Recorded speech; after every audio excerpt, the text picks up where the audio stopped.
जय हिंद। आइए हम लोग देखते हैं इकोनॉमिक्स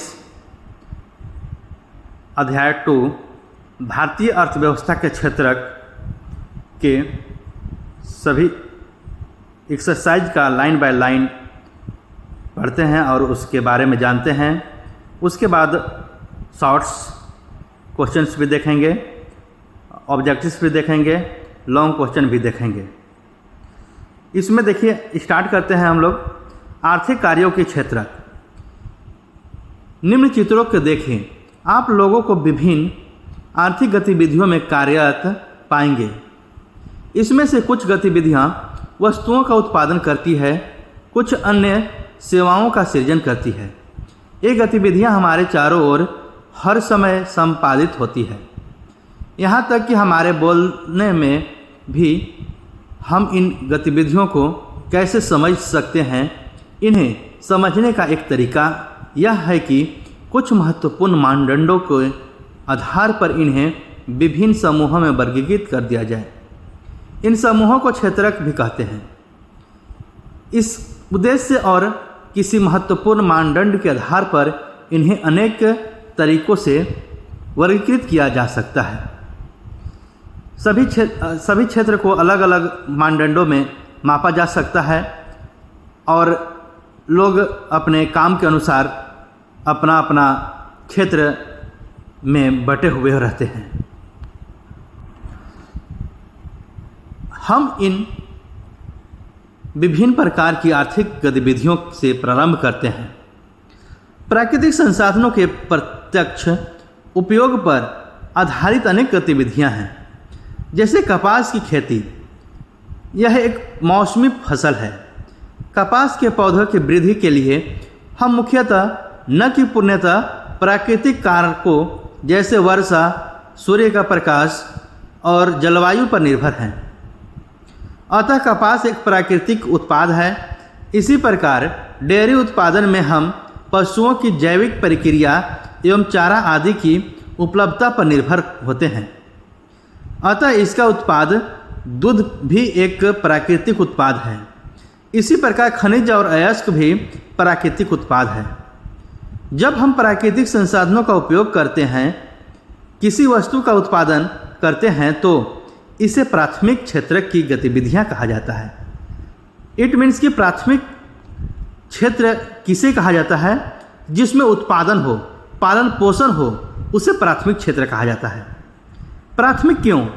क्योंकि यह उन सभी उत्पादों का आधार है जिन्हें हम क्रमशः निर्मित करते हैं।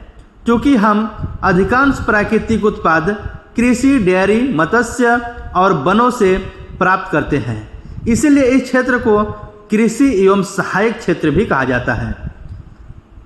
प्राथमिक क्षेत्र को कृषि एवं सहायक क्षेत्र भी कहा जाता है। यहाँ से क्वेश्चन ये भी बनेगा, प्राथमिक क्षेत्र क्या है, या फिर प्राथमिक क्षेत्र को और किस नाम से जाना जाता है। 4 ऑप्शन दे दिया जाएगा, तो इससे अच्छे से आप कंठस्थ कर लें कि कृषि क्षेत्र को, कृषि एवं सहायक क्षेत्र को प्राथमिक क्षेत्र भी कहा जाता है। द्वितीय क्षेत्र की गतिविधियों के अंतर्गत प्राकृतिक उत्पादों को निर्माण प्रणाली के जरिए अन्य रूपों में परिवर्तित किया जाता है। यह प्राथमिक क्षेत्र के बाद अगला कदम है। यहाँ वस्तुएं सीधे प्रकृति से उत्पादित नहीं होती है, बल्कि निर्मित की जाती है। इसीलिए विनिर्माण को प्रक्रिया अपरिहार्य है। यह प्रक्रिया किसी कारखाना, किसी कार्यशाला या घर में हो सकते हैं। जैसे कपास के पौधे से प्राप्त रेशे का उपयोग कर हम सूत काटते हैं, कपड़ा बुनते हैं। गन्ने को कच्चे माल के रूप में उपयोग कर हम चीनी और गुड़ तैयार करते हैं। हम मिट्टी से ईंट बनाते हैं और ईंटों से घर और भवनों का निर्माण करते हैं। चूँकि यह क्षेत्र क्रमशः संबंधित विभिन्न प्रकार के उद्योगों से जुड़ा हुआ है, इसीलिए इसे औद्योगिक क्षेत्र भी कहा जाता है। प्राथमिक और द्वितीय क्षेत्र के अतिरिक्त आर्थिक गतिविधियों की एक तीसरी कोटि भी है, जो तृतीय क्षेत्र के अंतर्गत आती है और उपर्युक्त 2 क्षेत्रकों से भिन्न है। ये गतिविधियां प्राथमिक और द्वितीय क्षेत्र के विकास में मदद करती है। ये गतिविधियां स्वतः वस्तुओं का उत्पादन नहीं करती है, बल्कि उत्पादन प्रक्रिया में सहयोग या मदद करती है। जैसे प्राथमिक और द्वितीयक क्षेत्रक द्वारा उत्पादित वस्तुओं को थोक एवं खुदरा विक्रेताओं को बेचने के लिए ट्रकों और ट्रेनों द्वारा परिवहन करने की ज़रूरत पड़ती है। कभी कभी वस्तुओं को गोदामों में भंडारित करने को आवश्यक होती है। हमें उत्पादन और व्यापार में सहूलियत के लिए टेलीफोन पर दूसरे से वार्तालाप करने का या पत्राचार, संवाद या बैंकों से कर्ज लेने की भी आवश्यकता होती है। परिवहन, भंडारण, संचार, बैंक सेवाएं और व्यापार तृतीयक गतिविधियों के कुछ उदाहरण हैं। चूँकि ये गतिविधियां वस्तुओं के बजाय सेवाओं का सृजन करती है, इसीलिए तृतीयक क्षेत्र को सेवा क्षेत्र भी कहा जाता है। सेवा क्षेत्र में कुछ ऐसे अपरिहार्य सेवाएं भी हैं जो प्रत्यक्ष रूप से वस्तुओं के उत्पादन में सहायक नहीं करती। जैसे हमें शिक्षकों, डॉक्टरों, धोबी, नाई, मोची एवं वकील जैसे व्यक्तिगत सेवाएं उपलब्ध कराने वाले और प्रशासनिक एवं लेखाकरण कार्य करने वाले लोगों की आवश्यकता होती है। वर्तमान समय में सूचना प्रौद्योगिकी पर आधारित कुछ नवीन सेवाएं जैसे internet cafe, ATM booth, call centre, software कंपनियां इत्यादि भी महत्वपूर्ण हो गई है। इसमें है मेन रूप से हम लोग प्राथमिक क्षेत्रक, द्वितीयक क्षेत्रक और तृतीयक क्षेत्र को देखें, जिसमें प्राथमिक क्षेत्र में उत्पादन का काम या पालन पोषण की काम की जाती है और इसका दूसरा नाम कृषि एवं सहायक क्षेत्र भी है। द्वितीयक क्षेत्र में जैसा कि हमने देखें कि प्राथमिक क्षेत्र के ही वस्तुएं को उसका रूप चेंज किया जाता है, कारखानों में उसकी रूप चेंज कर उसको दूसरे वस्तु के रूप में प्रयोग किया जाता है, उसको द्वितीय क्षेत्र कहा जाता है। द्वितीय क्षेत्र को औद्योगिक क्षेत्र भी कहा जाता है। तृतीय क्षेत्र में सेवाएं प्रदान की जाती हैं। इसमें प्राथमिक द्वितीय क्षेत्र द्वारा उत्पादित वस्तुओं को थोक एवं खुदरा विक्रेताओं को बेचने की लिए ट्रकों और ट्रेनों द्वारा परिवहन की जरूरत पड़ती है। इट मीन्स कि इसका एक जगह से दूसरा जगह लेकर इसको परिवहन, भंडारण, संचार, चेक बैंक सेवाएं व्यापारिक तृतीय क्षेत्र के अंतर्गत आते हैं। इसे सेवा क्षेत्र भी कहा जाता है। तालिका 2.1 आर्थिक गतिविधियों के उदाहरण। ये उदाहरण आप देखें और इसको क्या प्रदर्शित करती है, इसे आप उससे निकालें। आओ इन पर विचार करें। ये कुछ आपको विचार करने के लिए कुछ तथ्य दिए गए हैं, इनको पढ़ें आप और इस पे विचार करें और आगे बढ़ें। 3 क्षेत्रकों की तुलना, प्राथमिक क्षेत्र, द्वितीय क्षेत्र और तृतीय क्षेत्र की तुलना करते हैं। प्राथमिक, द्वितीयक और तृतीय क्षेत्रकों के विविध उत्पादन कार्यों से काफ़ी अधिक मात्रा में वस्तुओं और सेवाओं का उत्पादन होता है। साथ ही इन क्षेत्रकों में काफ़ी अधिक संख्या में लोग वस्तुओं और सेवाओं के उत्पादन के लिए काम करते हैं। इसलिए अगले चरण में यह देखना है कि प्रत्येक क्षेत्रक में कितनी वस्तुओं और सेवाओं उत्पादित होती है और कितने लोग उस क्षेत्रक में काम करते हैं। किसी अर्थव्यवस्था में कुल उत्पादन और रोजगार की दृष्टि से एक या अधिक क्षेत्रक प्रधान होते हैं, जबकि अन्य क्षेत्रक अपेक्षाकृत छोटे आकार के होते हैं। प्रत्येक क्षेत्र की विविध वस्तुओं और सेवाओं की हम गणना कैसे करते हैं और कुछ उत्पादन को कैसे जानते हैं। आप सोचते होंगे कि हजारों की संख्या में उत्पादित वस्तुओं और सेवाओं की गणना करना असंभव कार्य है। यह न केवल बृहद कार्य है, बल्कि आप आश्चर्यचकित भी होंगे कि हम कारों और कंप्यूटरों, किलो और फर्नीचरों की संख्या का योगफल कैसे कर सकते हैं। यह अत्यंत बेतुकी बात है। आप बिल्कुल सही सोचते हैं। इस समस्या के समाधान के लिए अर्थशास्त्रियों का सुझाव है कि वस्तुओं और सेवाओं की वास्तविक संख्याओं का योग करने के स्थान पर उनके मूल्य का उपयोग किया जाना चाहिए। जैसे यदि 10,000 किलोग्राम गेहूँ 8 रुपया प्रति किलोग्राम की दर से बेचा जाता है तो गेहूं का मूल्य 80,000 रुपया होता है। 10 रुपये प्रति नारियल की दर से 5,000 नारियल का मूल्य 50,000 रुपया होगा। इसी प्रकार तीनों क्षेत्रकों के वस्तुओं और सेवाओं के मूल्य की गणना की जा सकती है और इसके बाद योगफल प्राप्त करते हैं। ध्यान रखें कि यहाँ एक सावधानी बरतने की जरूरत है। उत्पादित और बेची गई प्रत्येक वस्तु या सेवा की गणना करने की जरूरत नहीं है। केवल अंतिम वस्तुओं और सेवाओं की गणना का ही औचित्य है। जैसे एक किसान किसी आटा मिल को 8 रुपये प्रति किलोग्राम की दर से गेहूं बेचता है। मिल में गेहूं की पिसाई होती है और बिस्कुट कंपनी को आटा 10 रुपया प्रति किलोग्राम की दर से बेचा जाता है तो बिस्कुट कंपनी आटा के साथ चीनी एवं तेल जैसी चीज़ों का उपयोग करती है और बिस्कुट के 4 पैकेट बनाती है। वह बाजार के में उपभोक्ताओं को 60 रुपया में 15 रुपया पर पैकेट बिस्कुट बेचती है। अतः बिस्कुट ही अंतिम उत्पाद है, अर्थात यह वस्तुओं को उपभोक्ताओं तक पहुंचाती है। केवल अंतिम वस्तुओं और सेवाओं की ही गणना क्यों की जाती है? दिए गए उदाहरण में अंतिम वस्तुओं के विपरीत गेहूं और आटा जैसी वस्तुएं मध्यवर्ती वस्तुएं हैं।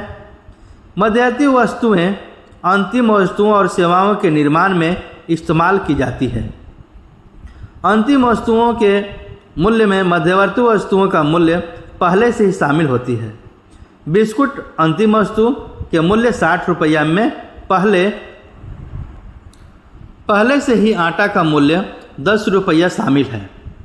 इसी प्रकार अन्य सभी मध्यवर्ती वस्तुओं का मूल्य भी शामिल होगा। अतः गेहूं और आटा के मूल्य की अलग अलग गणना उचित नहीं है, क्योंकि तब हम एक ही वस्तु के मूल्य की गणना कई बार करते हैं, पहले गेहूं के रूप में, फिर आटा के रूप में और अंततः अंतिम वस्तु बिस्कुट के रूप में मूल्य का कई बार गणना करते हैं। किसी विशेष वर्ष में प्रत्येक क्षेत्रक द्वारा उत्पादित अंतिम वस्तु और सेवाओं का मूल्य उस वर्ष में क्षेत्रक के कुल उत्पादन की जानकारी प्रदान करता है। तीनों क्षेत्रकों के उत्पादनों के योगफल को देश का सकल घरेलू उत्पाद कहते हैं। जो तीनों क्षेत्रक हैं, तीनों क्षेत्रक के उत्पादकों के योगफल को जीडीपी कहते हैं, सकल घरेलू उत्पाद, ग्रॉस डोमेस्टिक प्रोडक्ट। किसी विशेष वर्ष में जीडीपी, देखिए, किसी विशेष वर्ष में प्रत्येक क्षेत्रक द्वारा उत्पादित अंतिम वस्तुओं और सेवाओं के मूल्य उस वर्ष के क्षेत्र के कुल उत्पादन की जानकारी प्रदान करता है। यानी कि तीनों क्षेत्र के उत्पादकों के योगफल को देश का सकल घरेलू उत्पाद, ग्रॉस डोमेस्टिक प्रोडक्ट, जीडीपी कहते हैं। अच्छे से इसको याद कर ले, ये परिभाषा, ये डिफिनीशंस आपको सकल घरेलू उत्पाद जीडीपी क्या है ये आ सकते हैं 2 नंबर में, और इसको आप अच्छे से स्मरण कर लें। यह किसी देश के भीतर किसी विशेष वर्ष में उत्पादित सभी अंतिम वस्तुओं और सेवाओं का मूल्य है। सकल घरेलू उत्पाद अर्थव्यवस्था की विशालता प्रदर्शित करता है। भारत में सकल घरेलू उत्पाद मापन जैसा कठिन कार्य केंद्र सरकार के मंत्रालय द्वारा किया जाता है। यह मंत्रालय राज्यों एवं केंद्र शासित क्षेत्रों के विभिन्न सरकारी विभागों की सहायता से वस्तुओं और सेवाओं की कुल संख्या और उनके मूल्य से संबंधित सूचनाएं एकत्र करता है और तब जीडीपी का अनुमान करता है। क्षेत्रकों में ऐतिहासिक परिवर्तन। सामान्यतः अधिकांश विकसित देशों में के इतिहास में यह देखा गया है कि विकास की प्रारंभिक अवस्थाओं में प्राथमिक क्षेत्रक ही आर्थिक सक्रियता का सबसे महत्वपूर्ण क्षेत्रक रहा है। जैसे जैसे कृषि प्रणाली परिवर्तित होती गई और कृषि क्षेत्रक समृद्ध होता गया, वैसे वैसे पहले की तुलना में अपेक्षाकृत अधिक उत्पादन होने लगा। अब अनेक लोग दूसरे कार्य करने लगे। शिल्पियों और व्यापारियों की संख्या में वृद्धि होने लगी। क्रय विक्रय की गतिविधियां कई गुना बढ़ गई। इसके अतिरिक्त अनेक लोग परिवहन, प्रशासक और सैनिक कार्य इत्यादि से जुड़े थे। फिर भी इस अवस्था में अधिकांश उत्पादित वस्तुओं सेवाओं उत्पादन थी जो प्राथमिक क्षेत्रक में आती थी और अधिकांश लोग इसी क्षेत्रक में रोजगार करते थे। लंबे समय 100 वर्षों से अधिक के बाद विशेषकर विनिर्माण की नवीन प्रणाली के प्रचलन से कारखाने अस्तित्व में आए और उनका प्रसार होने लगा। जो लोग पहले खेतों में काम करते थे उनमें से बहुत अधिक लोग अब कारखानों में काम करने लगे। कारखानों में सस्ती दरों पर उत्पादित वस्तुओं का लोग इस्तेमाल करने लगे।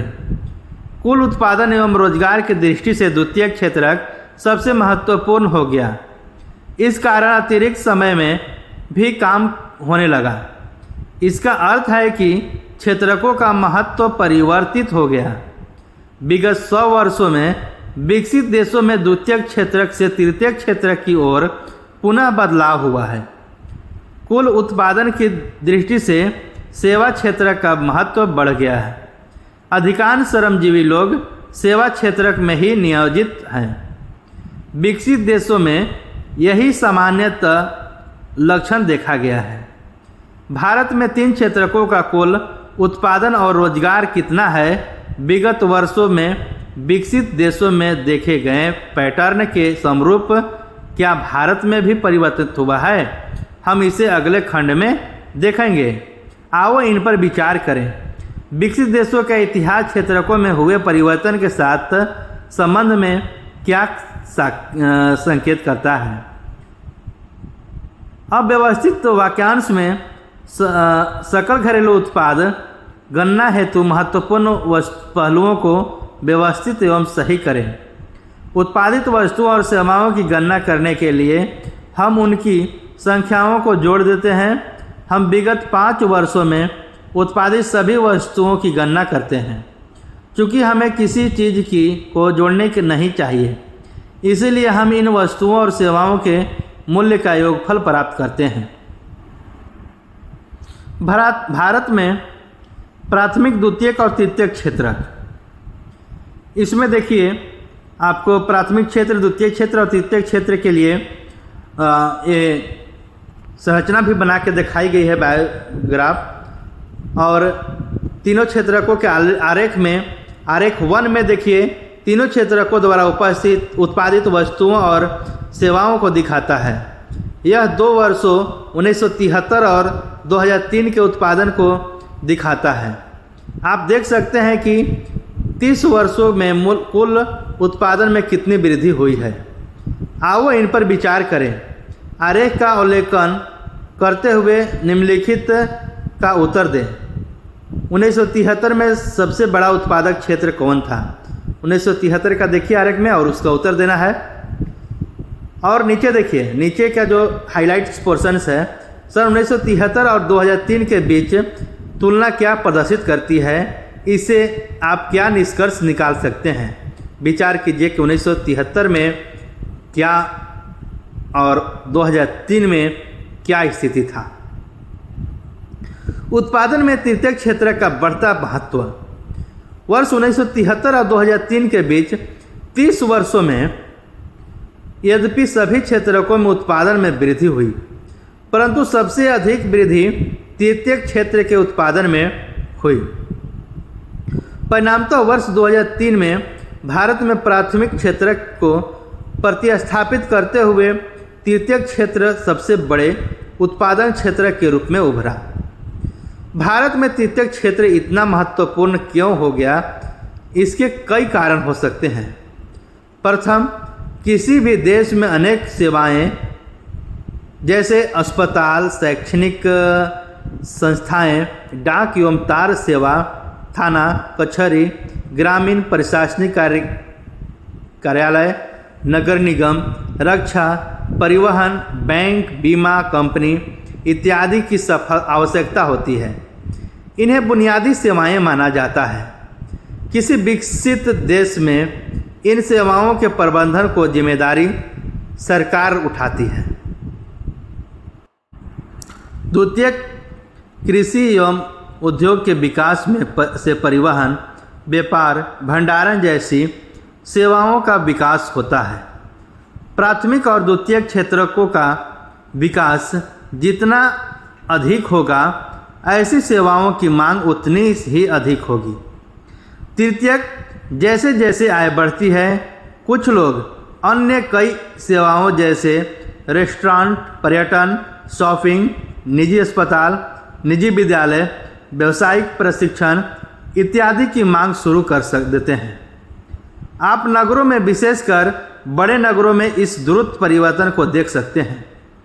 चतुर्थ, विगत दशकों में सूचना और संचार प्रौद्योगिकी पर आधारित कुछ नवीन सेवाएं महत्वपूर्ण एवं अपरिहार्य हो गई है। इन सेवाओं के उत्पादन में तीव्र वृद्धि हो रही है। अध्याय 4 में हम इस नवीन सेवाओं और इनके प्रसार के कारणों की चर्चा करेंगे। अंततः आपको याद रखना चाहिए कि सेवा क्षेत्र को सभी सेवाओं में समान रूप से समृद्धि नहीं हो पा रही है। भारत में सेवा क्षेत्र कई तरह के लोगों को नियोजित करते हैं। एक और उन सेवाओं की संख्या सीमित है जिसमें अत्यंत कुशल और शिक्षित श्रमिकों को रोजगार मिलता है। दूसरी ओर बहुत अधिक संख्या में लोग छोटी दुकानों, मरम्मत कार्यों, परिवहन जैसे सेवाओं में लगे हुए हैं। वे लोग बड़ी मुश्किल से जीविका निर्वाह कर पाते हैं और वे इन सेवाओं में इसलिए लगे हुए हैं क्योंकि उनके पास कोई अन्य वैकल्पिक अवसर नहीं है। इस कारण सेवा क्षेत्र के केवल कुछ भागों का ही महत्व बढ़ा रहा है। आप इनके बारे में अगले खंड में विस्तार से पढ़ेंगे। अधिकांश लोग कहाँ नियोजित होते हैं। आरेख 2 में दिया हुआ है कि सकल घरेलू उत्पाद में तीनों क्षेत्रकों की प्रतिशत हिस्सेदारी प्रस्तुत करता है। अब आप 30 वर्षों में क्षेत्रकों के बदलते महत्व को प्रत्यक्ष देख सकते हैं। प्राथमिक क्षेत्रकों से इसमें देखिए, आप ऊपर जो आरेख 2 है उसमें आप कंपेयर कीजिए और आगे देखते हैं कि भारत के संदर्भ में एक उल्लेखित तथ्य है कि यद्यपि सकल घरेलू उत्पाद में तीनों क्षेत्रकों की हिस्सेदारी में परिवर्तन हुआ है, फिर भी रोजगार में ऐसा ही परिवर्तन नहीं हुआ है। आरेख 3 वर्ष 1973 और वर्ष 2003 में तीनों क्षेत्रकों में रोजगार की हिस्सेदारी को दिखाता है। वर्ष 2000 में भी प्राथमिक क्षेत्र सबसे बड़ा नियोक्ता बना रहा। इसमें प्राथमिक, द्वितीय क्षेत्र, तृतीय क्षेत्र का हिस्सेदारी बताया है। 1973 में कौन क्षेत्र का आगे था, फिर 2000 में कौन क्षेत्र आगे बढ़ा। प्राथमिक क्षेत्र से रोजगार का एक ऐसा ही क्षेत्र हस्तांतरण क्यों नहीं हुआ? इसका कारण यह है कि द्वितीय और तृतीय क्षेत्र में रोजगार के पर्याप्त अवसरों का सृजन नहीं हुआ। यद्यपि इस अवधि में वस्तुओं के औद्योगिक उत्पादन में 8 गुना वृद्धि हुई, परंतु औद्योगिक रोजगार में महज 2.5 गुना ही वृद्धि हुई। तृतीय क्षेत्र पर भी यही बात लागू होती है। सेवा क्षेत्र में उत्पादन में 11 गुना वृद्धि हुई, परंतु रोजगार में 3 गुना से भी कम वृद्धि हुई। परिणामतः देश में आधे से अधिक श्रमिक प्राथमिक क्षेत्रक, मुख्यतः कृषि क्षेत्र में काम कर रहे हैं, जिसका सकल घरेलू उत्पाद में योगदान केवल 1/4 है। इसकी तुलना में द्वितीय और तृतीय क्षेत्र का सकल घरेलू उत्पाद में हिस्सा 3/4 है, परंतु वे क्षेत्र आधे से भी कम लोगों को रोजगार प्रदान करते हैं। क्या इसका अर्थ यह है कि कृषि क्षेत्र में लगे श्रमिक अपनी क्षमता के से कम उत्पादन कर रहे हैं। क्या इसका अर्थ यह है कि कृषि में आवश्यकता से अधिक लोग लगे हुए हैं? अतएव यदि आप कुछ लोगों को कृषि क्षेत्र से हटा देते हैं तो भी उत्पादन प्रभावित नहीं होता। दूसरे शब्दों में कृषि क्षेत्र के श्रमिकों में अल्प बेरोजगारी है। एक छोटा किसान लक्ष्मी का उदाहरण लेते हैं, जिसके पास 2 हेक्टेयर असिंचित भूमि है, जो सिंचाई के लिए केवल वर्षा पर निर्भर है और ज्वार एवं अरहर जैसे फसलें उपजाती है। उसके परिवार के सभी 5 सदस्य उस भूमि पर वर्ष भर काम करते हैं, क्योंकि उन्हें कहीं और रोजगार उपलब्ध नहीं है। आप देखेंगे कि प्रत्येक व्यक्ति काम कर रहा है, कोई बेकार नहीं है, परंतु वास्तव में उनका श्रम प्रयास विभाजित है। प्रत्येक व्यक्ति कुछ काम कर रहा है, परंतु किसी को भी पूर्ण रोजगार प्राप्त नहीं है।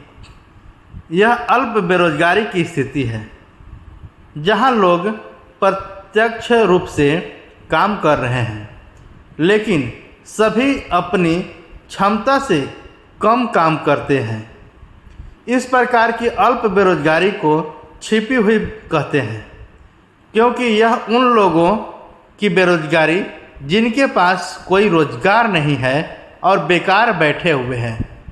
ये अलग है खुली बेरोजगारी, इसीलिए इसे परछन्न बेरोजगारी भी कहा जाता है। खुली बेरोजगारी को परछन्न बेरोजगारी भी कहते हैं। अब मान लेते हैं कि एक भूस्वामी सुखराम आता है और अपनी जमीन पर काम करने के लिए लक्ष्मी के परिवार के 1 या 2 सदस्यों को भाड़े पर ले जाता है। अब लक्ष्मी के परिवार को मजदूरी के द्वारा कुछ अतिरिक्त आय होती है। चूँकि आपको छोटे से भूखंड पर काम करने के लिए 5 लोगों की ज़रूरत नहीं है, अतः 2 लोगों के चले जाने से कृषि उत्पादन प्रभावित नहीं होता है। दिए गए उदाहरण में 2 सदस्य किसी कारखाना में भी काम करने के लिए जा सकते हैं। एक बार फिर परिवार की कमाई में वृद्धि होगी और वे लोग अपनी भूमि से पहले जैसा उत्पादन करते रहेंगे। भारत में लक्ष्मी की तरह लाखों किसान हैं। इसका अर्थ है कि यदि हम कुछ लोगों को कृषि क्षेत्र से हटाकर उन्हें कहीं और समुचित रोजगार उपलब्ध करा दे तो भी कृषि उत्पादन पर बुरा प्रभाव नहीं पड़ेगा। कोई अन्य रोजगार करने से लोगों की आय में, परिवार के कुल आय में वृद्धि होगी। अल्प बेरोजगारी दूसरे क्षेत्रों में भी हो सकती है।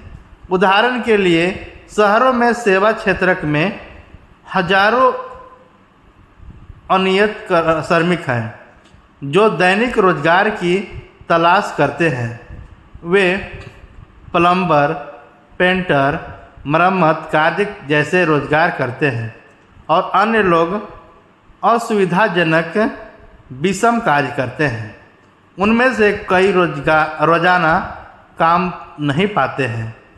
इसी प्रकार हम सेवा क्षेत्र के कुछ लोगों को सड़कों पर ठेला खींचते अथवा कुछ चीज़ें बेचते हुए देखते हैं, जहां वे पूरा दिन बिता देते हैं परंतु बहुत कम कमा पाते हैं। यह काम इसलिए कर रहे हैं क्योंकि उनके पास कोई बेहतर अवसर नहीं है। आओ इन पर विचार करें। सकल घरेलू उत्पाद और रोजगार में प्राथमिक क्षेत्रकों की हिस्सेदारी 1973 में और 2003 में देखिए, दोनों पर विचार कीजिए और इसमें कुछ प्रश्न दिए हुए हैं, इसको भी कर लीजिए। अतिरिक्त रोजगार का सृजन कैसे हो। उपर्युक्त चर्चा से हम देख सकते हैं कि कृषि क्षेत्र में अल्प बेरोजगारी की गंभीर स्थिति बनी हुई है। कुछ लोग ऐसे हैं जिन्हें बिल्कुल रोजगार नहीं मिला है। लोगों के लिए रोजगार की वृद्धि कैसे की जा सकती है, हम कुछ तरीकों को देखते हैं। हम लक्ष्मी और उसके 2 हेक्टेयर असिंचित भूखंड का उदाहरण लेते हैं। उसके परिवार की भूमि की सिंचाई हेतु एक कुएं का निर्माण करने के लिए सरकार कुछ मुद्रा व्यय कर सकती है या बैंक द्वारा ऋण प्रदान कर सकती है। तब लक्ष्मी अपनी भूमि की सिंचाई करने में सक्षम होगी और रबी मौसम में एक दूसरी फसल गेहूं उपजाती है। हम मान लेते हैं कि 1 हेक्टेयर गेहूं की फसल 2 लोगों को 50 दिनों बीज डालने, पानी देने, खाद डालने और कटाई में तक रोजगार प्रदान कर सकती है।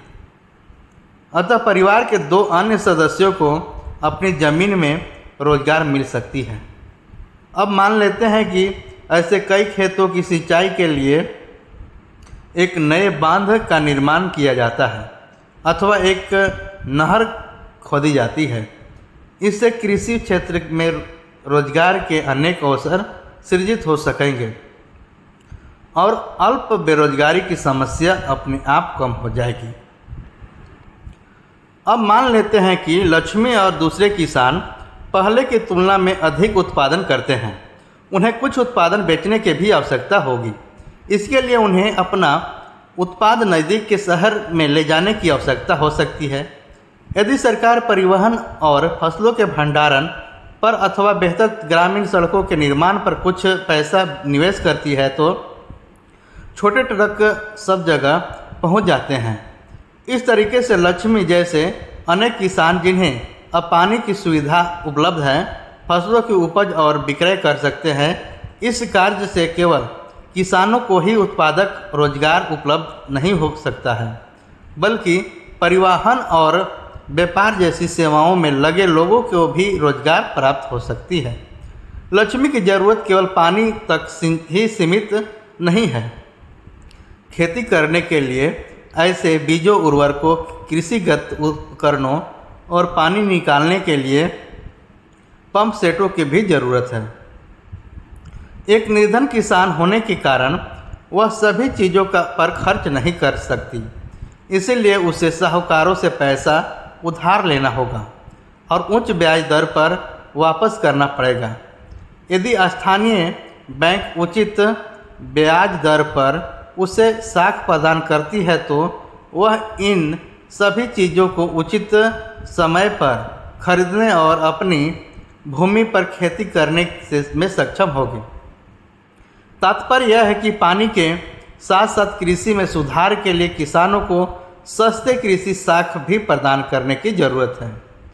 हम अध्याय 4 में मुद्रा एवं साख में कुछ आवश्यकताओं का अध्ययन करेंगे। हम एक अन्य तरीके से इस समस्या का समाधान कर सकते हैं। वह तरीका है अर्ध ग्रामीण क्षेत्रों में उन उद्योगों और सेवाओं की पहचान करना और उन्हें बढ़ावा देना जहां बहुत अधिक लोग नियोजित किए जा सकते हैं। उदाहरण के लिए मान लेते हैं अनेक किसान अरहर और मटर दलहन फसलें उपजने का निर्णय करते हैं। इनकी वसूली और प्रसंस्करण के लिए तथा शहरों में विक्रय करने के लिए दाल मिल की स्थापना एक ऐसा ही उदाहरण है। शीत भंडारण गृहों के खुलने से किसानों को एक अवसर मिलेगा कि वे अपने आलू और प्याज जैसे उत्पादों का भंडारण कर सकें और अच्छी कीमत मिलने पर बेच सकें। वन क्षेत्रों के निकटवर्ती गांवों में हम शहद संग्रह केंद्रों की शुरुआत कर सकते हैं, जहां किसान वनों से प्राप्त शहद बेच सकें। सब्जियों और कृषिगत उत्पादों जैसे आलू, शकरकंद, चावल, गेहूं, टमाटर और फल इत्यादि जिसे बाहरी बाज़ारों में बेचा जा सके के लिए प्रसंस्करण उद्योगों की स्थापना की जा सकती है। यह अर्ध ग्रामीण क्षेत्रों में स्थित उद्योगों में रोजगार प्रदान करेगा। आपके विचार से आपके क्षेत्र में किस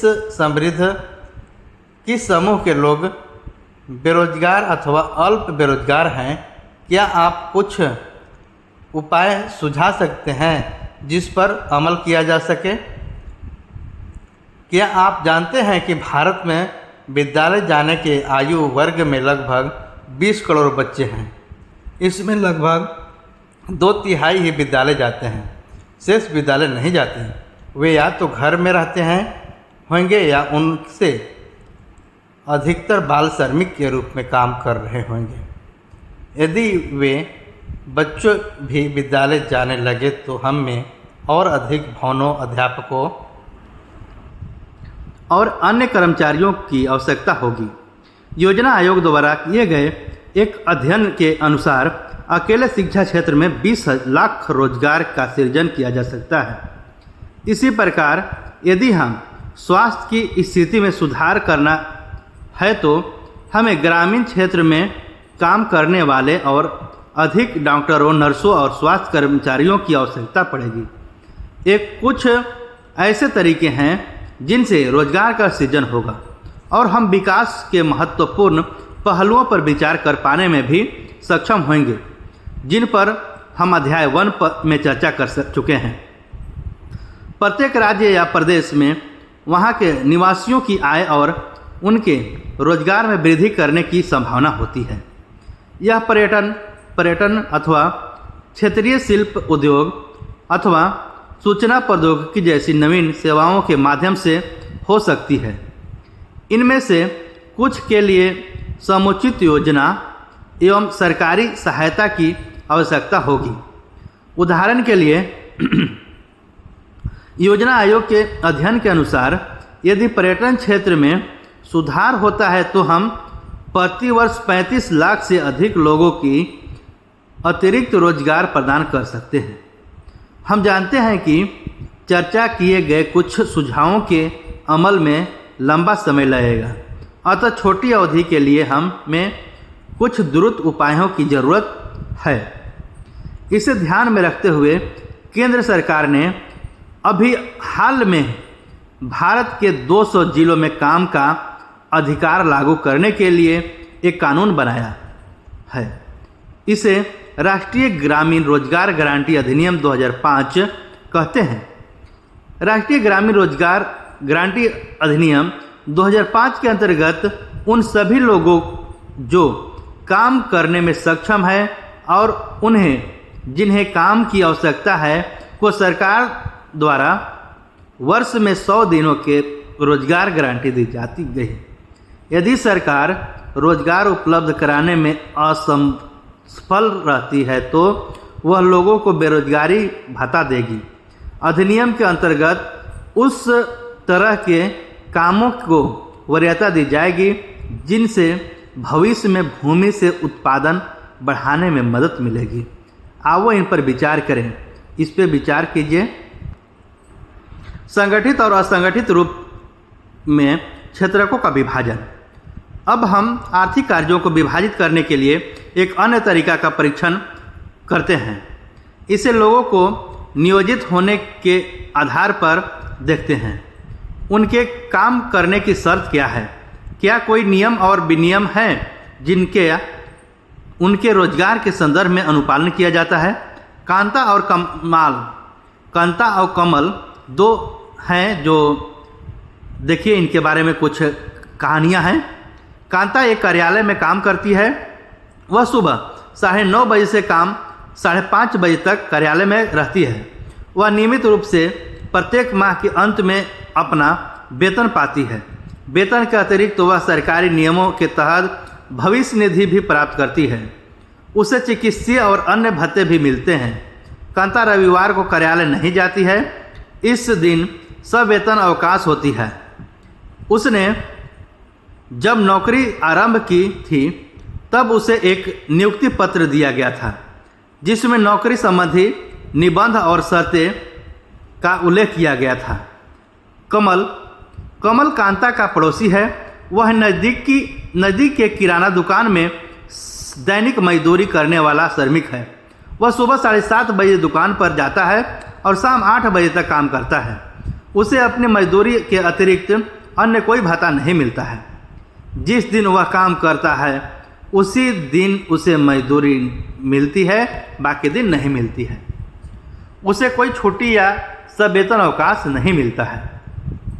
उसे कोई औपचारिक पत्र नहीं मिलता जिसमें दुकान में नियुक्ति के बारे में कहा गया हो। उसका नियोक्ता उसे किसी भी समय काम से हटाने के लिए कह सकता है। क्या आप कांता और कमल के रोजगार की परिस्थिति में अंतर कर सकते हैं? आप इससे दोनों कहानियों से अंतर करके बताइए। कांता संगठित क्षेत्र में काम करती है।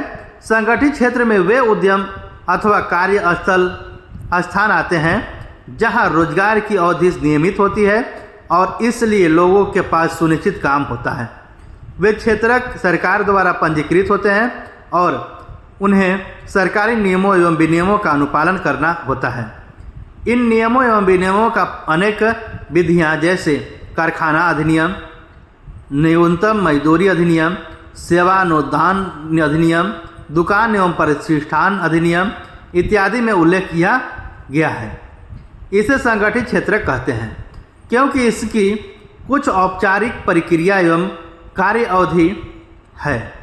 कुछ लोग किसी के द्वारा नियोजित नहीं होते बल्कि वे स्वतः काम कर सकते हैं, परंतु वे भी अपने को सरकार के समक्ष पंजीकृत करते हैं और नियमों एवं विनियमों का अनुपालन करते हैं। संगठित क्षेत्र के कर्मचारियों को रोजगार सुरक्षा के साथ लाभ मिलते हैं। उनसे एक निश्चित समय तक ही काम करने की आशा की जाती है। यदि वे अधिक काम करते हैं तो नियोक्ता द्वारा उन्हें अतिरिक्त वेतन दिया जाता है। देखिए, संगठित और असंगठित में है। संगठित में है कि सब आपको प्रॉफिट मिलेगा, उसमें सवेतन अवकाश भी दिया जाएगा, लेकिन असंगठित में इसमें कोई गारंटी नहीं है। इसका सर्विस काल का कोई गारंटी नहीं है। इसमें कोई सवेतन आपका मजदूरी में आपका कटौती की जाएगी। काम करिएगा तभी वेतन मिलेगा और नहीं काम कीजिएगा तो नहीं मिलेगा। वे नियोक्ता से कई दूसरे लाभ भी प्राप्त करते हैं। ये लाभ क्या है? सब वेतन छुट्टी, अवकाश काल में भुगतान, भविष्य निधि, सेवानुदान इत्यादि पाते हैं। वे चिकित्सीय लाभ पाने के हकदार होते हैं और नियमों के अनुसार कारखाना मालिक को पेयजल और सुरक्षित कार्य पर्यावरण जैसी सुविधाओं की सुनिश्चित करना होता है। जब वे सेवानिवृत्त होते हैं तो पेंशन भी प्राप्त करते हैं। इसके विपरीत कमल असंगठित क्षेत्र में काम करता है। असंगठित क्षेत्र छोटी छोटी और बिखरी इकाइयों जो अधिकांशतः सरकारी नियंत्रण से बाहर होती है से निर्मित होते हैं। इस क्षेत्र के नियम और विनियम तो होते हैं परंतु उनका अनुपालन नहीं होता है।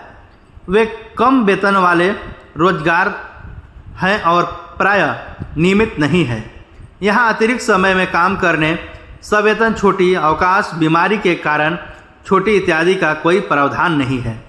रोजगार सुरक्षित नहीं है। श्रमिकों को बिना किसी कारण काम से हटाया जा सकता है। कुछ मौसमों में जब काम कम होता है तो कुछ लोगों को काम से छुट्टी दे दी जाती है। बहुत से लोग नियोक्ता की पसंद पर निर्भर होते हैं। इस क्षेत्र में काफ़ी संख्या में लोग अपने अपने छोटे कार्यों जैसे सड़कों पर विक्रय अथवा मरम्मत कार्य में स्वतः नियोजित हैं। इसी प्रकार किसान अपने खेतों में काम करते हैं और ज़रूरत पड़ने पर मजदूरी पर श्रमिकों को लगाते हैं। आओ इन पर विचार करें, इसे पढ़िए और इस पे आप समझिए इसको अच्छे से। संगठित, असंगठित और कुल। संगठित में है यही कि आपको इसमें सवेतन छुट्टी मिलेगी, अवकाश काल में भुगतान मिलेगी, भविष्य निधि मिलेगी, सेवानुदान मिलेगा और ये संगठित है। इसमें आपको छोड़ने पे या फिर और कुछ काम करने पे इसमें एकता होती है। लेकिन असंगठित क्षेत्र में आपको कुछ वायदे नहीं मिलेंगे और उसमें सब वेतन नहीं मिलेगा, सेवानुदान नहीं मिलेगा, भविष्य निधि नहीं मिलेगी, अवकाश काल में भुगतान नहीं मिलेगा, काम कीजिएगा तभी काम उसका वेतन मिलेगा, नहीं तो नहीं।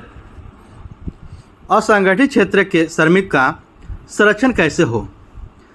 संगठित क्षेत्र अत्यधिक मांग पर ही रोजगार प्रस्तावित करता है, लेकिन संगठित क्षेत्र में रोजगार के अवसरों में अत्यंत धीमी गति में वृद्धि हो रही है।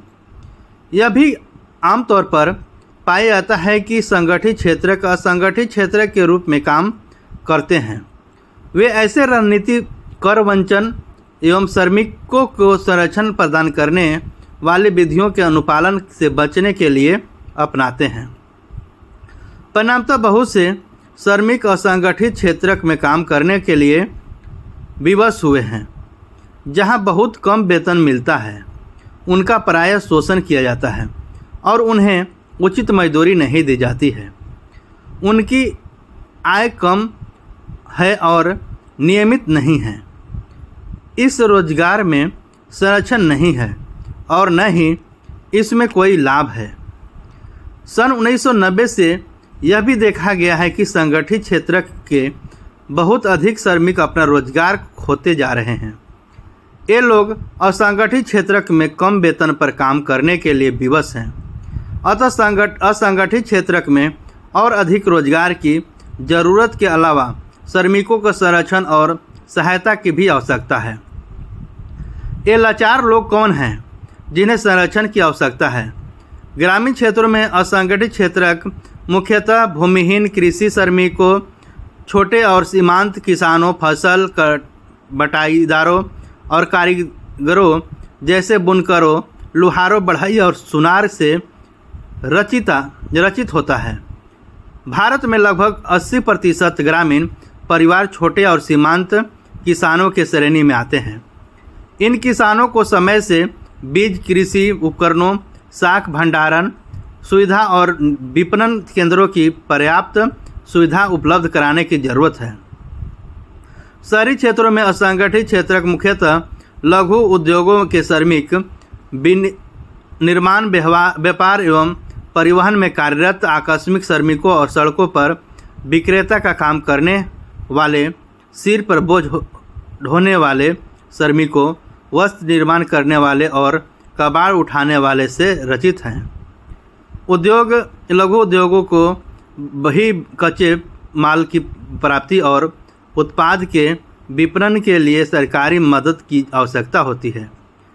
आकस्मिक श्रमिकों को शहरी और ग्रामीण दोनों क्षेत्रों में संरक्षण दिए जाने की जरूरत है। हम यह भी पाते हैं कि बहुसंख्यक श्रमिक अनुसूचित जाति, जनजाति और पिछड़ी जाति से हैं जो असंगठित क्षेत्र में रोजगार करते हैं। ये श्रमिक अनियमित और कम मजदूरी पर काम करने के अलावा सामाजिक भेदभाव के भी शिकार हैं। अतः आर्थिक एवं सामाजिक विकास के लिए असंगठित क्षेत्रों के श्रमिकों को संरक्षण और सहायता अनिवार्य है। स्मरण कीजिए, हमारे चारों ओर अनेक आर्थिक गतिविधियां संचालित होती हैं। उन पर तर्कसंगत ढंग से विचार करने के लिए वर्गीकरण की प्रक्रिया अपरिहार्य है। हम क्या निष्कर्ष करना चाहते हैं? इस आधार पर वर्गीकरण की अनेक कसौटियां हो सकती है।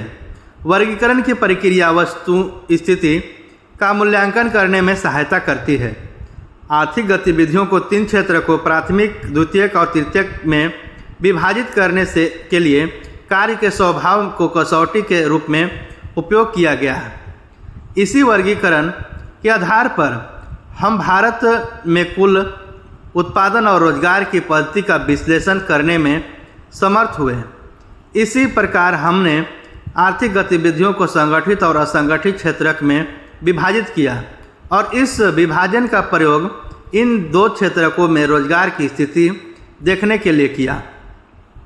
वर्गीकरण अभ्यासों से व्युत्पन्न सबसे महत्वपूर्ण निष्कर्ष क्या थे? वे समस्याएं और समाधान क्या थे जिनकी ओर संकेत किया गया? क्या आप जानकारी को निम्नलिखित सारणी से संक्षिप्त रूप में व्यक्त कर सकते हैं? प्राथमिक, द्वितीयक और तृतीयक क्षेत्र। इस्तेमाल की गई कसौटी सबसे महत्वपूर्ण निष्कर्ष। इंगित समस्याएं और इनका समाधान कैसे किया जा सकता है। स्वामित्व आधारित क्षेत्रक, सार्वजनिक और निजी क्षेत्रक। आर्थिक गतिविधियों को क्षेत्रकों में वर्गीकरण करने का एक अन्य तरीका हो सकता है। परिसंपत्तियों का स्वामी और सेवाओं का उपलब्धता के लिए जिम्मेदार व्यक्ति कौन है। सार्वजनिक क्षेत्र में अधिकांश परिसंपत्तियों पर सरकार का स्वामित्व होता है और सरकार भी सभी सेवाएं उपलब्ध कराती है।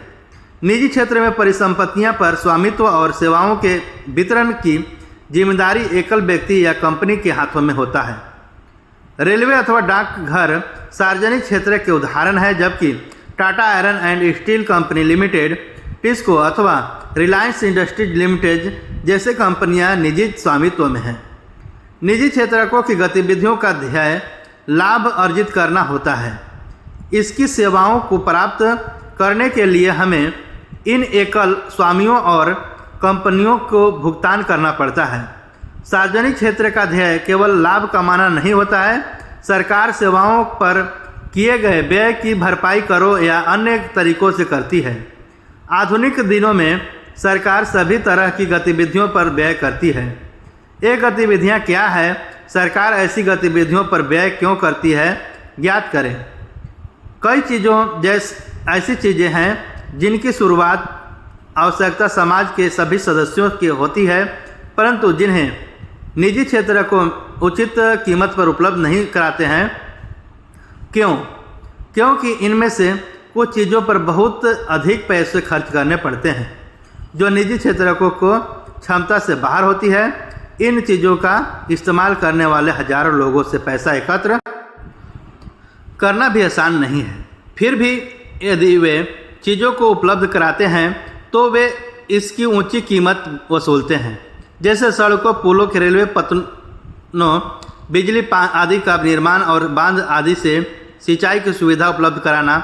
इसीलिए सरकार ऐसी भारी व्यय स्वयं उठाती है और सभी लोगों के लिए इन सुविधाओं को सुनिश्चित करती है। कुछ गतिविधियां ऐसी हैं जिन्हें सरकारी समर्थन की जरूरत पड़ती है। निजी क्षेत्र उन उत्पादकों अथवा व्यवसायों को तब तक जारी नहीं कर सकते जब तक सरकार उन्हें प्रोत्साहित नहीं करती है। जैसे उत्पादन मूल्य पर बिजली की बिक्री से बहुत से उद्योगों में वस्तुओं की उत्पादन लागत में वृद्धि हो सकती है। अनेक इकाइयां, विशेषकर लघु इकाइयां बंद हो सकती है। यहाँ सरकार उस दर पर बिजली उत्पादन और वितरण के लिए कदम उठाती है जिस पर ये उद्योग बिजली खरीद सकते हैं। सरकार लागत का कुछ अंश वहन करती है। इसी प्रकार भारत सरकार किसानों से उचित मूल्य पर गेहूं और चावल खरीदती है और इसे अपने गोदामों में भंडारित करती है और राशन दुकानों के माध्यम से उपभोक्ताओं को कम मूल्य पर बेचती है। आपने कक्षा 9 में खाद्य सुरक्षा अध्याय में इसके बारे में पढ़ा है। सरकार लागत का कुछ भाग वहन करती है। इस प्रकार सरकार किसानों और उपभोक्ताओं दोनों के सहायता पहुंचाती है। अधिकतर आर्थिक गतिविधियां ऐसी हैं जिनकी प्राथमिक जिम्मेदारी सरकार पर है। इन पर व्यय करना सरकार की अनिवार्यता है, जैसे सभी के लिए स्वास्थ्य और शिक्षा सुविधाएं उपलब्ध कराना। हमने पहले अध्याय में कुछ गतिविधियों पर विचार किया है। समुचित ढंग से विद्यालय चलाना और गुणात्मक शिक्षा, विशेषकर प्राथमिक शिक्षा उपलब्ध कराना सरकार का कर्तव्य है। भारत में निरक्षरों की संख्या विश्व में सबसे अधिक है। इसी प्रकार हम जानते हैं कि भारत के लगभग आधे बच्चे कुपोषण के शिकार हैं और उनमें से 1/4 गंभीर रूप से बीमार हैं। हमने शिशु मृत्यु दर के बारे में पढ़ा है। उड़ीसा 87 अथवा मध्य प्रदेश 85 को शिशु मृत्यु दर विश्व के निर्धनतम भागों जैसे अफ्रीका देशों से भी अधिक है। सरकार को भी मानव विकास के पक्ष में, जैसे सुरक्षित पेयजल की आवश्यकता, उपलब्धता, निर्धनों के लिए आवश्यक सुविधाएं और भोजन एवं पोषण पर ध्यान देने की जरूरत है। सरकार यह भी कर्तव्य है कि वह बजट बढ़ाकर अत्यंत निर्धनों को और देश की पूर्णतः उपेक्षित भागों की देखभाल करें। सारांश, इस अध्याय में हमने आर्थिक गतिविधियों के कुछ सार्थक समूहों के विभाजित करने के तरीकों का अध्ययन किया। उसका एक तरीका यह परीक्षण करना है कि गतिविधि प्राथमिक, द्वितीयक और तृतीयक क्षेत्र में से किससे संबंधित है।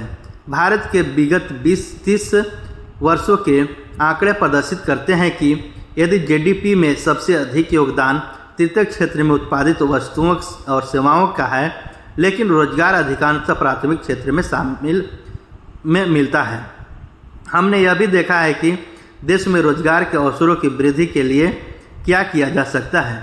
दूसरे वर्गीकरण से हम संगठित और असंगठित क्षेत्र में काम करने वाले लोगों पर विचार करते हैं। अधिकांशतः लोग असंगठित क्षेत्र में काम कर रहे हैं और उनके लिए संरक्षण अनिवार्य है। हमने सार्वजनिक और निजी क्षेत्रों की गतिविधियों के बीच अंतर का अध्ययन किया है और देखा है कि सार्वजनिक गतिविधियों को कुछ निश्चित क्षेत्रों में केंद्रित करना अनिवार्य क्यों है। अब अभ्यास के प्रश्न हैं जिसमें आपको कोष्टक दिए हुए हैं, भरने हैं। उसके बाद आपका ऑब्जेक्टिव क्वेश्चंस हैं जिसमें क्वेश्चंस है और नीचे क ख ग घ या ABCD 4 ऑप्शन दिए हुए रहेंगे, जिसमें आपको क्वेश्चंस को पढ़कर सही उत्तर देने हैं। उसके बाद आपको लघु उत्तरीय प्रश्न रहते हैं और दीर्घ उत्तरीय प्रश्न रहते हैं। तो इसमें हम लोग सभी एक एक करके देखते हैं और इस चैप्टर से बहुत ही इम्पोर्टेंट क्वेश्चन को संग्रह किया गया है। जरूर पढ़ें, अच्छे मार्क्स से सफल जरूर होइएगा। वस्तुनिष्ठ प्रश्न, भारतीय अर्थव्यवस्था को कितने क्षेत्रों में बांटा गया है? इसका आंसर होगा C 3 क्षेत्र, 3 क्षेत्रों में। किस क्षेत्र में सर्वाधिक श्रमिक कार्यरत हैं? इसका आंसर होगा C प्राथमिक क्षेत्र में बहुत श्रमिक कार्यरत हैं। छिपी हुई बेरोजगारी अधिकतर किस क्षेत्र में पाई जाती है? इसका आंसर होगा A कृषि क्षेत्र में। कौन सी गतिविधि द्वितीय क्षेत्र में से संबंधित है? इसका आंसर होगा D भवनों का निर्माण। अध्यापक वर्ग किस क्षेत्र से संबंधित है? इसका आंसर होगा B तृतीयक क्षेत्र। रोजगार गारंटी अधिनियम कब लागू किया गया? इसका आंसर होगा A 2005 में।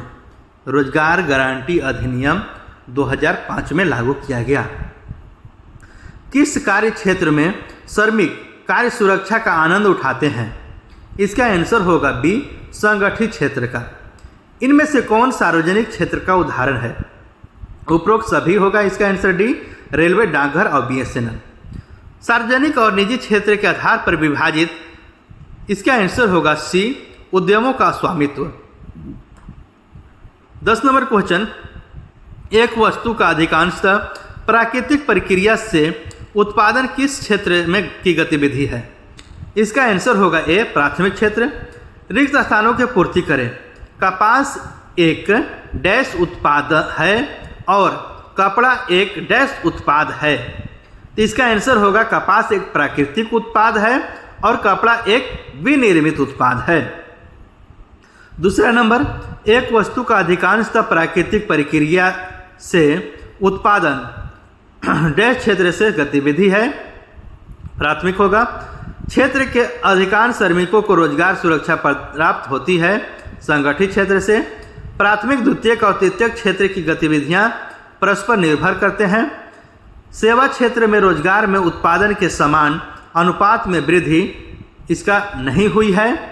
7वां में, भारत में इसका आंसर है बड़ी संख्या में श्रमिक संगठित क्षेत्र में काम कर रहे हैं और संगठित क्षेत्र में काम कर रहे हैं। 8वां है, क्षेत्र के श्रमिकों वस्तुओं का उत्पादन नहीं करते हैं। कौन में नहीं करते हैं? तृतीयक।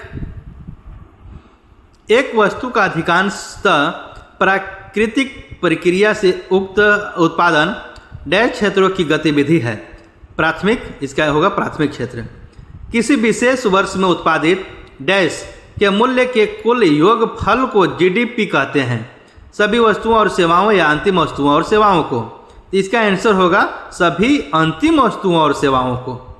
11 नंबर क्वेश्चन है, द्वितीय क्षेत्र को डैश क्षेत्र भी कहा जाता है, सेवा क्षेत्र कहा जाता है। लघु उत्तरीय प्रश्न है, प्राथमिक क्षेत्र किसे कहते हैं? ऐसी गतिविधियां जहां प्रकृति द्वारा प्रदान की गई वस्तुओं को प्रयोग में लाया जाता है तो उन्हें हम प्राथमिक क्षेत्र की गतिविधि कहते हैं। प्राथमिक क्षेत्र से संबंधित कुछ गतिविधियों के उदाहरण दें। खनन, लकड़ी काटना, मछली पालन, कृषि, पशुपालन, डेयरी इत्यादि। द्वितीयक क्षेत्र किसे कहते हैं? ऐसी गतिविधियां जो कच्चा माल अथवा प्राकृतिक उत्पादों को उपयोगी वस्तुओं में बदल देती है उन्हें द्वितीयक क्षेत्र की गतिविधियां कहा जाता है। तृतीयक क्षेत्र से संबंधित कुछ गतिविधियों के उदाहरण दें। चीनी बनाना, कागज बनाना, कपड़ा तैयार करना, ईंट बनाना, भवन निर्माण करना इत्यादि। तृतीयक क्षेत्र किसे कहते हैं?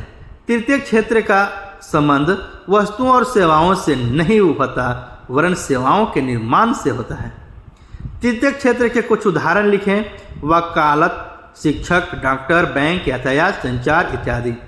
सकल घरेलू उत्पाद से क्या तात्पर्य है? तीनों क्षेत्रकों को प्राथमिक, द्वितीयक और तृतीयक उत्पादों के योगफल को देश का सकल घरेलू उत्पाद कहा जाता है। परिच्छन बेरोजगारी किसे कहते हैं? जब एक विशेष कार्य को करने के लिए आवश्यकता से अधिक लोग काम करते हैं तो उनकी पूरी रोजी रोटी नहीं चलती। ऐसी में वह जिस बेरोजगारी को शिकार होते हैं उसे परिच्छन बेरोजगारी कहते हैं। बेरोजगारी किसे कहते हैं? जब किसी व्यक्ति को उसकी योग्यता, क्षमता और इच्छा के अनुसार काम ना मिले तो उसे हम बेरोजगारी कहते हैं। मनरेगा का पूरा नाम क्या है? लिखें। महात्मा गांधी राष्ट्रीय ग्रामीण रोजगार गारंटी अधिनियम, महात्मा गांधी राष्ट्रीय रूरल एम्प्लॉयमेंट अधिनियम एक्ट। दीर्घ उत्तरीय प्रश्न। मनरेगा 2005 के उद्देश्यों की व्याख्या करें। केंद्र सरकार 2005 ईस्वी में भारत के 200 जिलों में काम का अधिकार लागू करने के लिए एक कानून बनाया। वही कानून मनरेगा कहलाया। मनरेगा के निम्नलिखित उद्देश्य हैं जो इस प्रकार हैं। क, इस अधिनियम के अंतर्गत उन सभी लोगों को काम करने में सक्षम हैं और जिन्हें काम की ज़रूरत है उन लोगों को सरकार द्वारा वर्ष में 100 दिनों की रोजगार की गारंटी देना। प्रस्तावित रोजगार का 1/3 भाग महिलाओं के लिए आरक्षित करना। रोजगार नहीं उपलब्ध करा सकने में लोगों को बेरोजगारी भत्ता देना। गरीबी रेखा से नीचे रहने वाले लोगों की आय में वृद्धि कर उनके जीवन स्तर को ऊपर उठाना। भविष्य में भूमि के उत्पादन बढ़ाने वाले कामों को वरीयता देना। 5 किलोमीटर के दायरे में लोगों को काम उपलब्ध कराना। व्याख्या कीजिए कि किसी देश के आर्थिक विकास में सार्वजनिक क्षेत्र कैसे योगदान करता है। किसी क्षेत्र के आर्थिक विकास में सार्वजनिक क्षेत्र कैसे योगदान करता है? ये निम्न तरीका से योगदान करता है। यह बुनियादी संरचना के निर्माण एवं विस्तार द्वारा पूर्व आर्थिक विकास को प्रेरित करता है जिससे यह रोजगार के अवसर पैदा करता है। यह विकास के लिए वित्तीय संसाधन जुटाता है और उन संसाधनों का प्रयोग सार्वजनिक कार्यों में किया जाता है। यह लोगों के बीच आय एवं संपत्ति की समानता लाता है अर्थात आय के असमान वितरण को दूर करता है। लघु एवं कुटीर उद्योग को प्रोत्साहित करता है। यह संतुलित क्षेत्रीय विकास को प्रोत्साहित करता है। सस्ती दरों में आसानी से वस्तुओं को उपलब्ध कराता है। यह निजी एकाधिकार को नियंत्रित करने आम व्यक्ति को भी समान अवसर प्रदान करने में सहायता करता है। सार्वजनिक क्षेत्रों की गतिविधियों के कुछ उदाहरण दीजिए और व्याख्या कीजिए कि सरकार द्वारा इन गतिविधियों का कार्यान्वयन क्यों किया जाता है। यह गतिविधियां निम्न हो सकती है। रेलवे सरकार द्वारा इसका कार्यान्वयन निम्न कारणों से किया जाता है। केवल सरकार ही उन सार्वजनिक परियोजनाओं पर बड़ी मात्रा में पैसा निवेश कर सकती है जिनसे निवेश की रकम वापस प्राप्त होने में काफ़ी समय लगता है। सरकार परिवहन की सस्ती और आसान उपलब्धता सुनिश्चित करने के लिए इसका कार्यान्वयन करती है। यह योजना गत रूप से महत्वपूर्ण क्षेत्रों की उपकरण और संस्थाओं को पूरा करने के लिए किया जाता है। AIIMS अखिल भारतीय आयुर्विज्ञान संस्थान सरकार द्वारा इसके कार्यान्वयन पर मुख्य उद्देश्य सस्ती दरों पर गुणवत्ता वाली स्वास्थ्य सेवाएं प्रदान करता है। National thermal power corporation limited जहां तक कि वास्तविक लागत से कम लागत पर भी लोगों को बिजली प्रदान करना सरकार द्वारा इनके कार्यान्वयन का मुख्य उद्देश्य है, जिस ऐसी निजी क्षेत्र में विशेषकर लघु उद्योगों को संरक्षण और प्रोत्साहन देने के उद्देश्य से किया जाता है। संगठित क्षेत्र में श्रमिकों का शोषण किया जाता है। क्या आप इस विचार से सहमत हैं? अपने उत्तर के समर्थन में उत्तर दीजिए। असंगठित क्षेत्र में श्रमिकों का शोषण किया जाता है, इस बात से मैं सहमत हूँ। इसे निम्नलिखित तथ्यों से समझा जा सकता है, जो इस प्रकार है। यहाँ काम के निश्चित घंटे नहीं होते। श्रमिकों को सामान्यतः दिन में 10 से 12 घंटे काम करना पड़ता है। उन्हें अतिरिक्त घंटे काम के लिए कोई भुगतान भी नहीं दिया जाता है। लोगों को दैनिक मजदूरी के अलावा कोई भत्ता नहीं मिलता है। श्रमिकों के संरक्षण के लिए बनाए गए सरकारी नियमों एवं विनियमों का यहाँ पालन नहीं किया जाता है। जहाँ रोजगार सुरक्षा भी नहीं होती है। नियोक्ता द्वारा श्रमिकों को अकारण किसी भी समय काम छोड़ने के लिए कहा जा सकता है। इससे वह किसी भी समय बेरोजगार हो सकते हैं। श्रमिकों की मजदूरी भी कम मिलती है। इस क्षेत्र में श्रमिक सामान्यतः अन्य अशिक्षित, अनभिज्ञ एवं असंगठित होती है। क्षेत्रक में श्रमिकों का शोषण किया जाता है। उन्हें नियोक्ता कम मजदूरी के लिए विवश करते हैं। आर्थिक गतिविधियां रोजगार की परिस्थितियों के आधार पर कैसे वर्गीकृत की जाती है, या संगठित और असंगठित क्षेत्र के लिए रोजगार परिस्थितियों की तुलना कैसे करें। संगठित क्षेत्र में वे उद्यम अथवा कार्यस्थल आते हैं जहां रोजगार की अवधि नियमित होती है। वह सभी उद्यम सरकार द्वारा पंजीकृत होते हैं और उन्हें सरकारी नियम एवं विनियम का अनुपालन करना पड़ता है। उदाहरण के लिए रिलायंस इंडस्ट्रीज लिमिटेड। असंगठित क्षेत्र के अंतर्गत वे छोटी और बिक्री इकाइयाँ शामिल होते हैं जो अधिकांश सरकारी नियंत्रण से बाहर होते हैं। यद्यपि इस क्षेत्र में नियम और विनियम तो होते हैं, परंतु उनका पालन नहीं होता है। उदाहरण के लिए भूमिहीन खेतिहर मजदूर, निर्माण, व्यापार एवं परिवहन आदि में लगे अनियमित श्रमिक। परिक्षण बेरोजगारी से आप क्या समझते हैं? शहरी एवं ग्रामीण क्षेत्रों का उदाहरण देकर व्याख्या कीजिए। परिक्षण बेरोजगारी के अंतर्गत लोग नियोजित प्रतीत होते हैं, परंतु वास्तव में वह बेरोजगार होते हैं। इसके अंतर्गत किसी काम में लोग आवश्यकता से अधिक संख्या में लगे होते हैं। यदि कुछ लोगों को कार्य से हटा दिया जाए तो भी उत्पादन में कोई प्रभाव नहीं पड़ता। ग्रामीण क्षेत्रों में परिक्षण बेरोजगारी। इस प्रकार की बेरोजगारी प्रायः कृषि क्षेत्र में पाई जाती है। उदाहरण के लिए 13 लोगों का एक परिवार के पास एक खेत योग्य भूखंड है जहां वे सभी काम करते हैं। यदि इनमें से 7 लोगों को हटा दिया जाए तो भी उत्पादन में कोई कमी नहीं होती है। इसीलिए यह 7 अतिरिक्त लोग एक परिक्षण के रूप में नियोजित होते हैं। शहरी क्षेत्रों में परिक्षण बेरोजगारी। इस प्रकार की बेरोजगारी शहरी क्षेत्रों में छोटे मोटे दुकानों एवं वातावरण एवं व्यवसाय में लगे परिवार के स्थितियों में पाई जाती है। तृतीय क्षेत्र अन्य क्षेत्रों से भिन्न कैसे हैं? उदाहरण व्याख्या कीजिए। तृतीय क्षेत्र अन्य क्षेत्र से भिन्न है। इसका कारण है कि अन्य 2 क्षेत्र वस्तुएं उत्पादित करते हैं, जबकि यह क्षेत्र अपने आप वस्तु उत्पादित नहीं करता, बल्कि इस क्षेत्र में शामिल क्रियाएं प्राथमिक एवं द्वितीय क्षेत्र के विकास में सहायता होती है। अर्थात यह क्रियाएं उत्पादन प्रक्रिया में मदद करती है। उदाहरण के लिए परिवहन, भंडारण, संचार, बैंकिंग, बीमा एवं व्यापार क्रियाएं जो वस्तुएं अन्य क्षेत्रों में उत्पादित की गई है, उन्हें एक स्थान से दूसरे स्थान तक ले जाने के लिए ट्रैक्टर, ट्रक या रेलगाड़ी की आवश्यकता होती है। इन वस्तुओं को गोदाम या शीत गृह में भंडारण की भी आवश्यकता होती है। इस संदर्भ में हमें कई लोगों से बातें भी करनी पड़ती है एवं बैंक से पैसा भी उधार लेना पड़ता है। इस प्रकार परिवहन, भंडारण, संचार एवं बैंकिंग प्राथमिक एवं द्वितीय क्षेत्र के विकास में सहायता होता है।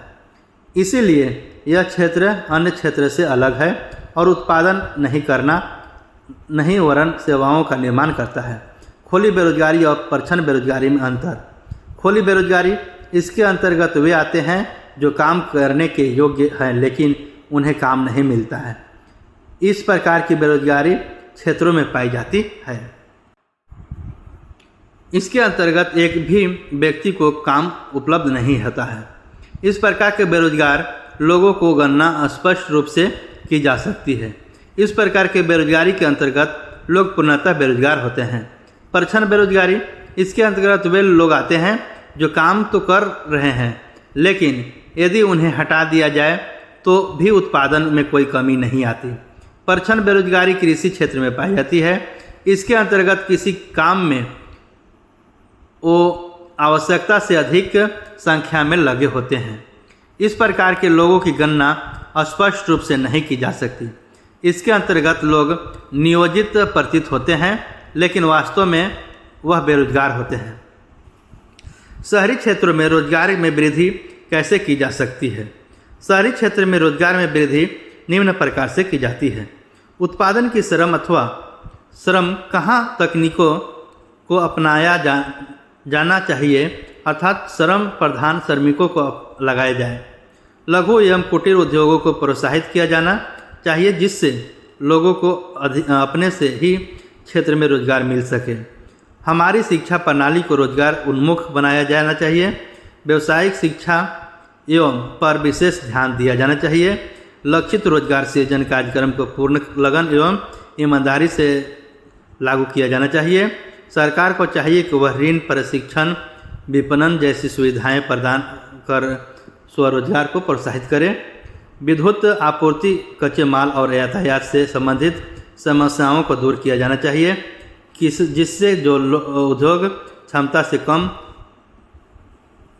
उत्पादन कर रहे हैं वे अपने उत्पादन क्षमता को उपयोग कर सके। सार्वजनिक क्षेत्र एवं निजी क्षेत्र में अंतर। सार्वजनिक क्षेत्र के अधिकांश परिसंपत्तियां पर सरकार का स्वामित्व होता है। सरकारी सभी भी आवश्यकता सेवाओं उपलब्ध करती है जैसे भारतीय रेल एवं सेल। सार्वजनिक क्षेत्र का उद्देश्य सामाजिक कल्याण में वृद्धि करना होता है। सरकार समाज के लिए आवश्यक सार्वजनिक परियोजनाओं में बहुत अधिक पैसे निवेश करते हैं जैसे सड़क, पुल, बंदरगाह आदि के निर्माण में। कई क्रियाओं को पूरा करना सरकार का प्राथमिक दायित्व होता है जैसे शिक्षा, स्वास्थ्य, बिजली इत्यादि। निजी क्षेत्र के परिसंपत्तियों पर स्वामित्व और सेवाओं के वितरण की जिम्मेदारी व्यक्ति या कंपनी के हाथों में होता है जैसे Dabur India limited, hero cycles limited इत्यादि। निजी क्षेत्र की गतिविधियों का उद्देश्य केवल लाभ अर्जित करना होता है। निजी क्षेत्र अपने लाभ उद्देश्य के कारण ऐसी लंबी एवं बड़ी पूंजी वाले परिसंपत्तियों में निवेश नहीं करती है। निजी क्षेत्र का ऐसा कोई दायित्व नहीं होता। यदि वह ऐसी सेवाएं प्रदान करता है तो इसके लिए काफ़ी पैसा लेता है जैसे प्राइवेट स्कूल, प्राइवेट अस्पताल इत्यादि। मौसमी बेरोजगारी एवं छिपी हुई बेरोजगारी में अंतर लिखें। मौसमी बेरोजगारी जब लोगों को वर्ष में कुछ महीने में रोजगार उपलब्ध नहीं होता तो उसे मौसमी बेरोजगार कहते हैं। कृषि पर आश्रित लोग इस प्रकार की समस्या से जूझते हैं। जब कृषि कार्य होता है वैसे बुवाई कटाई के समय काम मिलता है, बाकी समय काम नहीं मिलता है। छिपी हुई बेरोजगारी, किसी काम को करने के लिए 5 लोगों की आवश्यकता होती है लेकिन वहाँ 8 लोग काम करते हैं। जो 3 लोग अतिरिक्त हैं, ऐसी स्थिति को छिपी हुई बेरोजगारी कहा जाता है। अतिरिक्त श्रमिकों के काम न करने से उत्पादन पर कोई प्रभाव नहीं पड़ता है। ग्रामीण क्षेत्र में अन्य रोजगार उपलब्ध न होने के कारण सभी लोग अपने खेतों पर काम करते हैं। उत्पादन में कृषि क्षेत्र का बढ़ता महत्व के बारे में वर्णन करें। उत्पादन में कृषि क्षेत्र का बढ़ता महत्व निम्नलिखित है। सरकार द्वारा बुनियादी सेवाएं जैसे अस्पताल, शिक्षा संस्थाएं, डाक, बैंक, परिवहन, बीमा को बढ़ावा देना। कृषि क्षेत्र एवं उद्योग को विकास का व्यापार, परिवहन, भंडार आदि का क्षेत्र की भूमिका। जैसे जैसे लोगों की आय बढ़ती है विकास के सेवाओं के अधिक प्रयोग होता है। चौथा नंबर, उपयोग सूचना और संचार प्रौद्योगिकी के आधार पर नवीन सेवाओं में तीव्र वृद्धि। तृतीय क्षेत्रों की जीडीपी बढ़ोतरी, लोगों का तृतीय क्षेत्रों में हस्तांतरण। अर्थव्यवस्था के संरचना से आप क्या समझते हैं? इन्हें कितने भागों में बांटा जाता है? तो अर्थव्यवस्था की संरचना से ढांचा अर्थ विभिन्न उत्पादन के क्षेत्रों में अर्थव्यवस्था में विभाजन है। किसी भी अर्थव्यवस्था में विभिन्न प्रकार की आर्थिक क्रियाएं जैसे कृषि, उद्योग, परिवहन, बैंकिंग आदि संपादित होती है। इन्हीं क्रियाओं के आधार पर भारतीय अर्थव्यवस्था को 3 भागों में विभाजित की जाती है। प्राथमिक क्षेत्र का कृषि क्षेत्र में कहा जाता है। इसके अंतर्गत कृषि, पशुपालन, मछली पालन, जंगल से लकड़ी प्राप्त करना इत्यादि आर्थिक क्रियाएं आते हैं। द्वितीय क्षेत्र में औद्योगिक क्षेत्र भी कहा जाता है। इसके अंतर्गत उद्योग धंधे, खनिज व्यवसाय, निर्माण कार्य आदि क्रियाएं आते हैं। तृतीय क्षेत्र को सेवा क्षेत्र भी कहा जाता है। इसके अंतर्गत बैंकिंग एवं बीमा, परिवहन, संचार एवं व्यापार आदि आर्थिक क्रियाएं आते हैं। असंगठित क्षेत्र के श्रमिकों को निम्नलिखित मुद्दों पर संरक्षण की आवश्यकता है। मजदूरी, सुरक्षा और स्वास्थ्य उदाहरण सहित व्याख्या कीजिए। असंगठित क्षेत्र के श्रमिक को मजदूरी, सुरक्षा और स्वास्थ्य जैसे मुद्दों पर संरक्षण की काफ़ी आवश्यकता है। इसके निम्नलिखित कारण हैं जो इस प्रकार है। मजदूरी क्षेत्र के श्रमिकों को बंधुआ मजदूरों की तरह व्यवहार किया जाता है। उन्हें अतिरिक्त घंटों के लिए भुगतान के बिना ही दिन में 12 घंटे से भी अधिक काम करना पड़ता है। उन्हें दैनिक मजदूरी के अतिरिक्त कोई अन्य भत्ता नहीं दिया जाता है। उन्हें रोजगार सुरक्षा प्राप्त नहीं होता है। उन्हें अकारण किसी भी समय काम छोड़ने के लिए कहा जा सकता है। रोजगार में मजदूरी बहुत कम मिलती है। वे ऋणग्रस्त होते हैं, इसीलिए वे कम मजदूरी के लिए विवश होते हैं। सुरक्षा, चूँकि वह असामान्यतः एक दान पटाखे जैसे कई जोखिम भरे उद्योगों में काम करते हैं, इसीलिए उन्हें संरक्षण की अति आवश्यकता है। उपरोक्त कार्य में जान जाने की खतरा होता है, इसीलिए उनकी सुरक्षा को महत्व दिया जाना चाहिए। स्वास्थ्य, जैसा कि हम जानते हैं कि उन्हें बहुत कम मजदूरी मिलती है, इसीलिए उनके पौष्टिक भोजन नहीं ले पाते हैं। परिणाम स्वरूप उनकी स्वास्थ्य स्थिति बहुत कमज़ोर होती है। इस प्रकार की स्थिति को उनकी औसत आयु घट जाती है, अतः उन्हें संरक्षण की सख्त आवश्यकता है। आर्थिक गतिविधियों का प्राथमिक, द्वितीयक एवं तृतीयक क्षेत्र में विभाजन की क्या उपयोगिता है? व्याख्या कीजिए। आर्थिक गतिविधियों का प्राथमिक, द्वितीयक एवं तृतीयक क्षेत्र में विभाजन की उपयोगिता, इसकी उपयोगिता को निम्नलिखित कारणों से स्पष्ट किया जा सकता है जो इस प्रकार है। भूमि और जल से संबंधित क्षेत्र प्राथमिक क्षेत्र के अंतर्गत हुई गतिविधियों शामिल होती है जो प्राकृतिक संसाधनों के प्रत्यक्ष उपयोग पर आधारित होती है। उदाहरण के लिए धान, गेहूँ आदि की खेती। विनिर्माण उद्योगों से संबंधित क्षेत्र द्वितीय क्षेत्र में हुई गतिविधियों शामिल होती हैं जिसमें प्राकृतिक या प्राथमिक उत्पादों को विनिर्माण प्रक्रिया के माध्यम से अन्य रूपों में परिवर्तित किया जा सकता है। उदाहरण के लिए कपास के कपड़ों का निर्माण। सेवा कार्यों से जुड़ा क्षेत्र कृषि क्षेत्र के अंतर्गत वे गतिविधियां शामिल होती है जो प्राथमिक और द्वितीय क्षेत्र के विकास की मदद करती है। उदाहरण के लिए बैंकिंग, बीमा, परिवहन आदि। धन्यवाद कि आप अच्छे से ध्यान से सुने। आप एग्ज़ाम में इतना क्वेश्चन कर लें तो इस चैप्टर से क्वेश्चन छूटेंगे नहीं। अगर इसमें आपको लगता है कि हम अच्छे से आपको संकलित कर क्वेश्चन प्रदान किए हैं तो आप चैनल को सब्सक्राइब करें, लाइक करें, शेयर करें। धन्यवाद। जय हिंद।